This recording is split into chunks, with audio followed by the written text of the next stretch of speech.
Okay, I'm back. I'm not even gonna try and flake that. Just a rehash a bit of how I deal with this kind of stuff. One friend that's really good and really expert will just take a flake and just at the correct angle to keep it going at an angle that will make the flakes go inward a little bit and run a little bit on the underside so he doesn't lose the thinness of his edge because he doesn't like working off thin edges. We'll just go around and rapidly, because he's good at it, you know, shape that flake and get it down like he wants it. A lot of guys will use a shearing tool. Guys and gals will use a shearing tool. In many cases, a copper shearing tool. This happens to be a steel one. But the issue there is, again, you can come kind of at an inward angle and rapidly shear the edge and lose some width. And also you can do that to prepare an edge to go this direction if you raising it a little bit and putting a bevel on it with the angle of the shear to where then you can abrade it and come back that way with flakes. But one of the things that I do, and you have to learn to do it right, or you'll break it if you're not careful, is I bipolar the edges.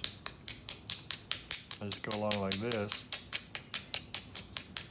And I anvil the edge and I hang it out a tiny bit over the contact point in many cases. You can put it at the contact point, but you have to be careful how much you overstrike above the edge because, again, on a thin flake, it doesn't have a lot of strength. And so odds are, while you're trying to learn how to do this well,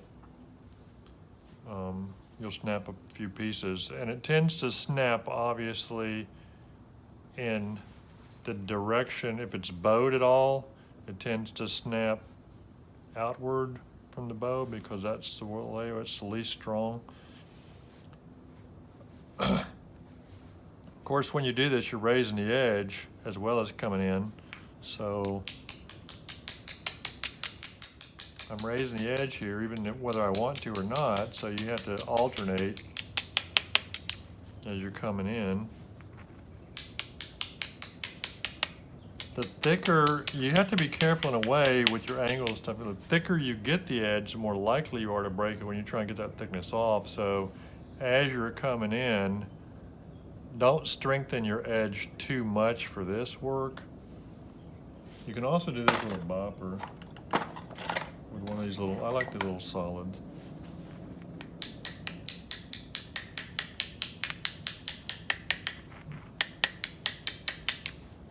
So anyway,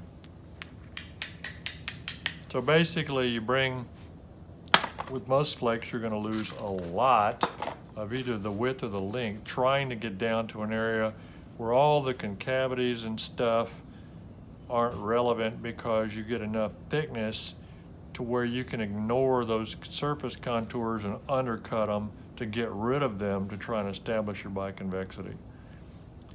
But in many cases, you have to look at the thing from the side and decide, well, is there a straight point in there? If so, how long is it? Because it may be a third the length of your whole flake, and the same goes for the width. But the surface contours matter a lot in the thickness because, again, like with this, well, you've got to get rid of all this concavity and edge and all that, and you got to come in and you've got a little bitty narrow point in there somewhere that's maybe an inch long. So what you see far more often is people choosing the old flakes that had the right thickness and contour, bow to them and stuff, and making tools out of them rather than doing all the trouble to go bifacial and make points. Okay, so I thought I would, another thing completely unrelated, This was on somebody's tarp at the last knapping I was at. Afterwards, it was going in the trash, and I grabbed it, not because it's good for anything, but just to show you I'm going to attempt to reduce this, because this is like the ultimate difficult thing to get a point out of, in a way, kind of, maybe not. So first thing we know is we've got a bunch of cortex on it, and the cortex is problematic. So what I'm going to do is I'm going to try and get some cortex off of it, just around the edges.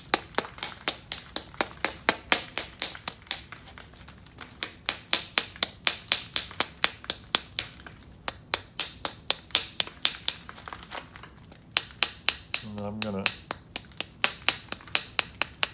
mention two potential strategies. And this may not work worth a flip, but at least you'll get the concept if I end up publishing it.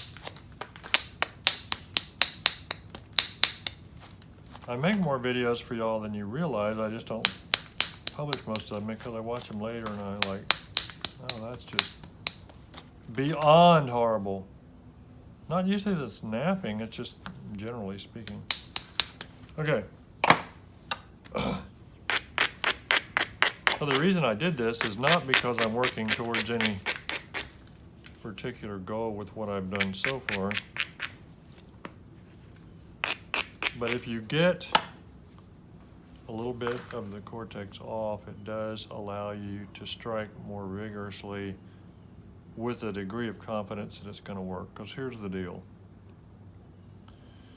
With a piece like this, you get X number of good strikes on it before you run out of working room.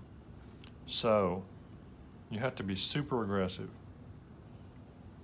Now, you can try and do this one of two ways. You can do kind of like this, turn the edges, and then you can come with it up like this, and you can hit some fairly hard flakes where you just barely catch above the cortex and skin this thing up higher a little bit to where you can hit above the edges. Doing that right here isn't really all that good because it's more or less a straight wall, so it doesn't benefit me much. Doing it over here could work because I can take shots across from the side because this is at a better angle. This, I really feel like the best thing to do on this is just go ahead and with downward strikes turn it as much as you want to and then hit it. And we're going to go ahead and do that. I'm going to take, again, I want to do a lot of good, so I'm going to raise this up a little bit more, hitting straight down. And that is losing length, of course.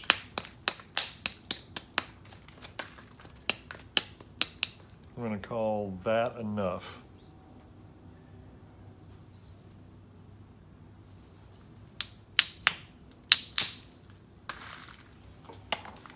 And you might say to yourself, what do you mean call that enough? The angle is horrible to get at this big hump, and I need to attack that big hump, right? I'm trying to get cortex off of this. I want the cortex gone from where I strike. Because again, I don't get that many chances. Now, I want this platform strong as it can be. If anything fails, I don't want it to be the platform because, again, you get X number of shots of this kind of stuff. Okay, so, like, what'd you do? Not much. So now I've got to make a decision whether I want to use my biggest bopper or the second biggest one with a little faster force. I think I'm going to go with the biggest bopper, and we'll see. We'll see if I made a good decision. Okay, now I have to be careful. I'll break this in half. I'm not wanting to squeeze on the back here, whatever. I want to put pressure on this. downward because I want this flake to undercut some of that. So I'm putting pressure downward on it and then holding the back edge. All right, you ready? What do you think happened?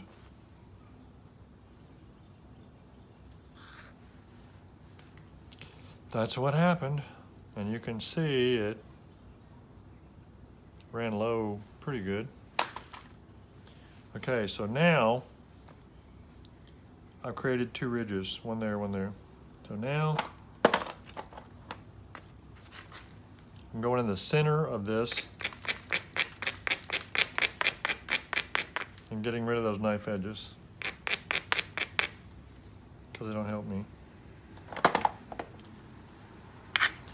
You don't want a knife edge on one side and not on the other. The other edge is strong, the knife edge is there. That tends to make the flake torque when it starts coming off, and there's no advantage to that at all and only potential harm, so. Okay. So now, we'll do that again 2 times, except I'm gonna rock over onto this ridge. If you get too flat and you get in a position where it's gonna contact your pad and the point at about the same time, you can work off the back of your leg. I'm going to go ahead and go with a smaller one on this side.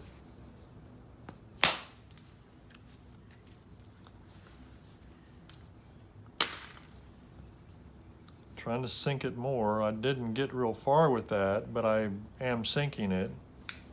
That further isolated this, so maybe that'll sink a little bit more. I think I'm gonna go with the big one on this. Rolling it over, holding it down. I'm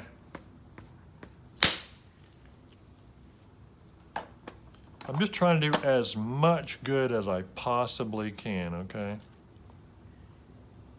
And you can see how thick, that flake's over 1/2 inch thick.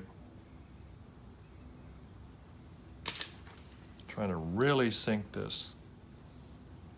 Now I look at it, I've got bad bulbs here from hitting hard. And it's just inescapable. I mean, you gotta put force into this thing, and it's fairly soft material, but oh well. I'm gonna go ahead and lose more length and bevel these off a little bit. Gotta do what you gotta do. On this one, I'm not gonna, well, let's see here. I don't like to lose more than I need to.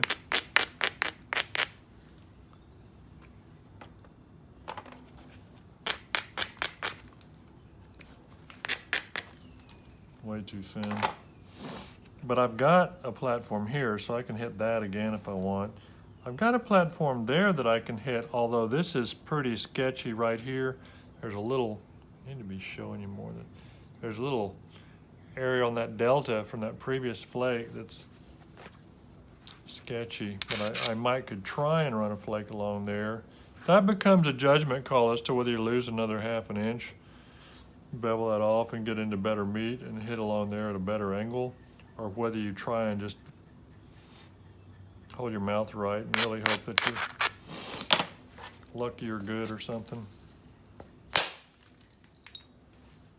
So, you know, that situation was pretty good looking to me, and I decided to be aggressive. I tried to support it to where it was straight enough, and I thought I could support it enough where the flake might not blow up, and I went with faster force and snapped it a little bit at the end and flicked it a little bit more at the end to see how long I could go, because my other flakes weren't wonderful. And now, see, I've created a better ridge here. So now if this thing holds up long enough, it'll just transfer over there and run. Not that I'm necessarily expecting that, but it will be fun to find out.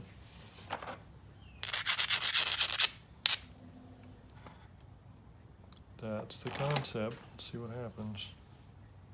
I'm being careful. I'm keeping my fingers back, and I'm just gently pushing. I'm not pushing real hard anymore.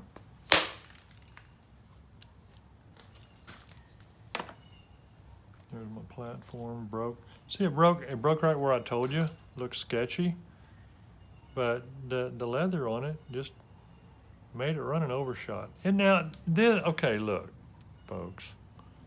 I mean, this is why you just have to learn to understand the support. Because I turned what would have been an ugly little tragedy of a hinge near my end into a big, long, nice overshot. And now I'm already getting this thing, you know, I've taken, what, 5 hits or something? This thing is already getting regularized. It's not a big huge turtle anymore. I mean, it's not great, but there's a lot of people that could probably manage dealing with this, so, as it says. So, you know, it's getting there, kind of. This platform right in here, this is too thin. This right in here is too thin. It's right at the center line, and it really isn't a very good one either way. So, did not hit that right yet. I've got a decent bevel here if this cortex wasn't all in there. That's where I said I could knock that off if I wanted to. But I think before I do anything else on this end, I'm going to attack this end. And to do that, this is all boogered up from the initial hit that caused it. So there's a big cone in there. This was where the force hit, you can see. And so there's a big force cone in here, and there's damage all in this end. So I'm probably going to lose this anyway.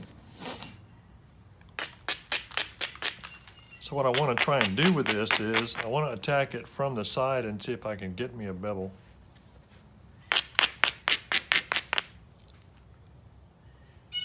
And at the same time, cut off that. So I'm going to hit it from the side. I'm supporting here, holding it all along, but I'm hitting from the side right here. Down, kind of. Well, you can see the angle I was trying to get. Cut off that. Then that in a little bit, which is somewhat of a problem for coming back this way, but I wasn't intending on doing that anyway, because I got bevels on both sides. Well, that's not very good, but I can hit bevels hard on this side and drive flakes that way, so I don't need that. Okay, so we're coming out of this and straight down, and you see it failed from that crack that's part of the force cone.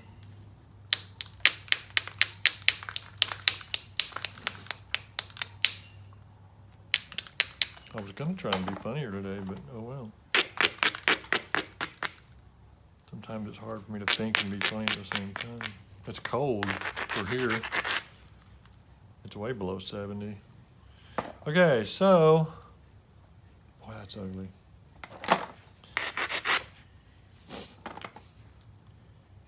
Don't try this at home. I mean, don't try this at nap-ins. You can try it at home at nap-ins. People are going to see it and giggle.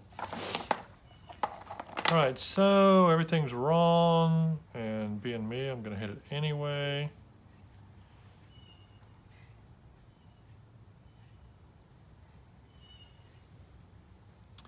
No good contours, everything with support, folding the rock that's probably going to fail. So we'll hit it last and try and run something from here down along. I'm going to try to hit it here with support, pushing on this and run that down along there. Wish me huge luck. And I went for the gusto because, again, you know, I got X number of hits on this sucker trying to thin it. So I did get it to run to there. It didn't really cause any problems, and so that was helpful.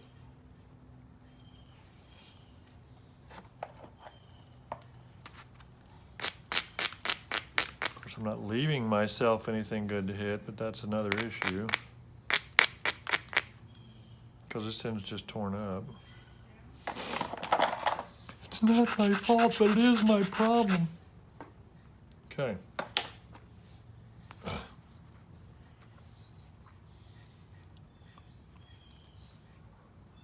Not good. boogered up, ridge, strong platform. We're going to see if we can get to the ridge.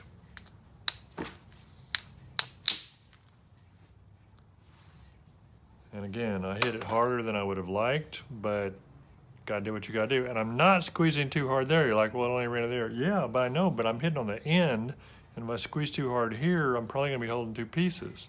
So I'm trying to do what I thought I could do based on my previous experience with crying and gnashing of teeth. So now I've changed this dynamic because before I could hit this right here, and now I can hit over here and kind of make it go around the corner. But I'll be right back.